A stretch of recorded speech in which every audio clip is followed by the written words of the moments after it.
Ganyan magpaliwanag. Hindi yung putya, hingi ka ng hingi ng pera.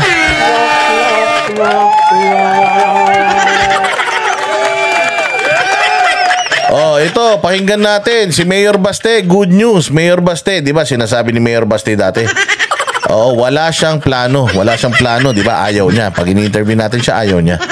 Pero, in-announce na ng ate niya, tatakbo. Gusto ng nanay ko, tumakbo daw yan ng senador. And lahat naman tayo, di ba? Araw-araw na ginawa ng Diyos, bago pa yung pronouncement ni Inday Sara na tatakbo yung 3 Duterte, eh talaga naman kinukulit na natin to si Baste na maging senador, na mag-senador. Baste, barang awa mo na. Mag-senador ka. Oh, gusto ko makita nila na nandiyan ka dahil just by mere attending the session sa Senate, yung mga puso ng mga yan parang kinukurot-kurot. Kaya kung gusto mong mang-asar, sure win ka, tumakbo ka senador, putang ina, yung 6 na taon mo, sigurado ako, 6 na taon na mauulol sa'yo mga yan. So ngayon pa lang kino-congratulate na kita Baste Duterte, and this is a good sign para sa ating mga manliligaw ni Baste na mukhang nagbabago na ang isip ni Baste.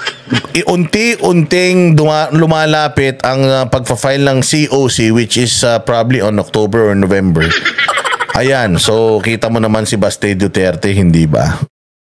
Bukas daw si Davao City Mayor Baste Duterte sa ideya na tumakbo siyang senador sa 2025. Kasunod yan ang sinabi ng kanyang ate na si Vice President Sara Duterte na kakandidato sa Senado si Baste. Pati na rin sina dating Pangulong Rodrigo Duterte at Congressman Paulo Duterte. Nauna ng kinontra ni dating Pangulong Duterte ang sinabi ni VP Sara. At nito lang Miyerkules, sinabi rin ni Mayor Baste na wala siyang interes o ambisyon na magsenador. Pero sa ganda ng t-shirt namin ni Baste, no? Reef Side, nakita nyo? Ano suot ni Baste? Reef Side. Siyempre, magkamukha kami. So, hindi naman magkamukha. Konti lang lamang ko sa kanya. Oh, so ayan, nakita mo, naka-reef side ako. Respect the locals. Baste, naka-reef side din. Pero talagang ang ganda ng reef side ni Baste, ganyan lang kalit yung logo. Oh, ganyan lang. Sana magkaroon din ako ng ganyan, oh.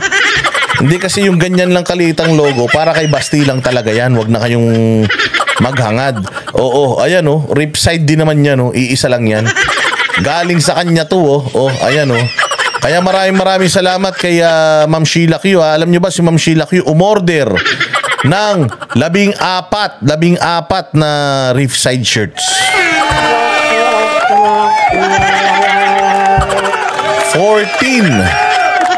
14 sold, sent to Ma'am Sheila Q. May paano pa, may pa-video pa.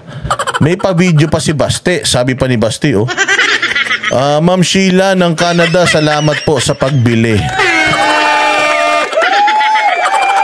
Ganyang kalupit si Boss Dada magtinda. Oo, ay alam mo naman, syempre.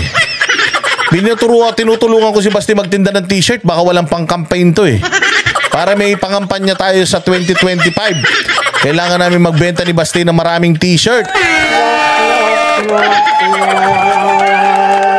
Isang panayam ngayong gabi, nagbago ang kanyang tono. Hindi pa raw sarado ang pinto niya sa posibilidad na sumabak sa Senate race o hindi kaya itatakbo raw siyang Vice Mayor ng Davao City. Ay, ayan na. Ay, sinabi kasi ng aking kapatid, ano yun? Unsaman. Sinabi kasi ng aking kapatid na si VP Sara na tatakbo daw kaming 3 bilang senador.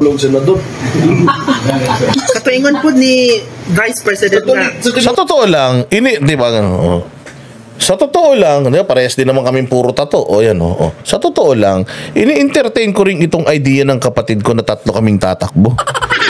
Ini-entertain, palakpakan. Ang lupet. Shoot sa balde. Ako na kagad magsisimula. Lahat ng ding-ding dyan, susulatan ko ng Baste for senator. Utay na yan. Magdadala ako ng pintura. Yung hindi nabubura, gaganon ko. Baste for senator. Pucha, lahat yan. Lalagyan ko ng pintura. Bahala kayo sa buhay nyo. Kung lagi na-entertain ba yung gitpod na ako na idea na? It's a possibility. Tulong may managan? Oo.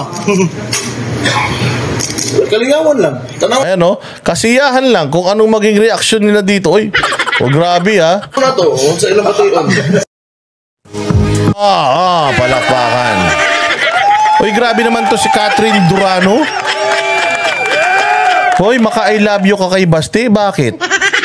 Para kang para kang... Ang dami na nagmamahal kay Basti, wag mo nang dagdagan. Walang Diyo kayo. Uy, putang ina, 3:25 na. Madaling araw na pala, papasok pa ako mamaya. Ayop na yan talaga, oh.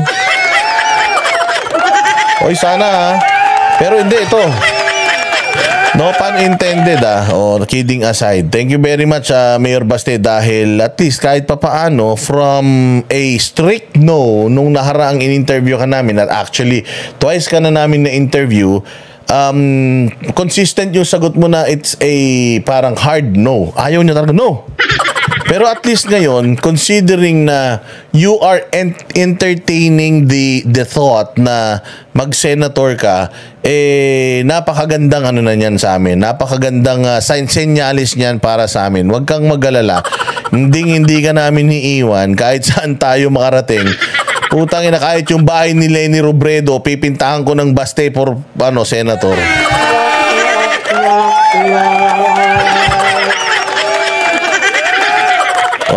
Anong wag muna, mayor lang. Hindi. Tangina, sayang. Alam mo ito real talk to Sayang yung pagmamaisog-maisog natin. Sayang yung pag-iikot natin sa buong yung pag-iikot natin sa buong Pilipinas. Sayang yung mga maisog sa ibang bansa.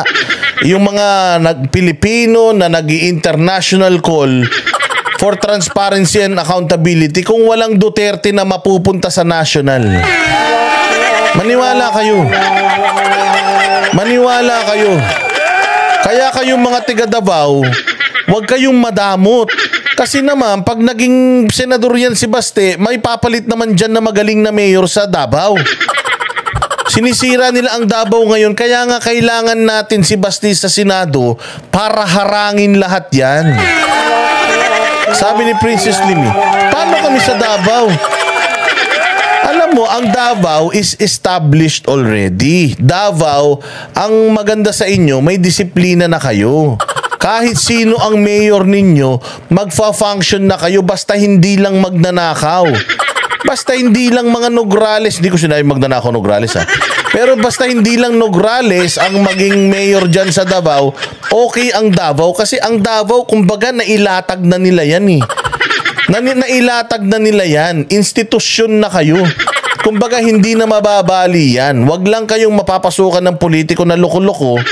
I am sure na may papalit dyan na ilalagay ang mga Duterte. Dahil syempre hindi naman papayag ang mga Duterte na masira probinsya nila, because even if maging senador ng mga yan, dyan pa rin sila nakatira sa Davao. So hindi yan sila papayag na ang Davao masira, ang Davao pumangit, kasi dyan sila nakatira, mga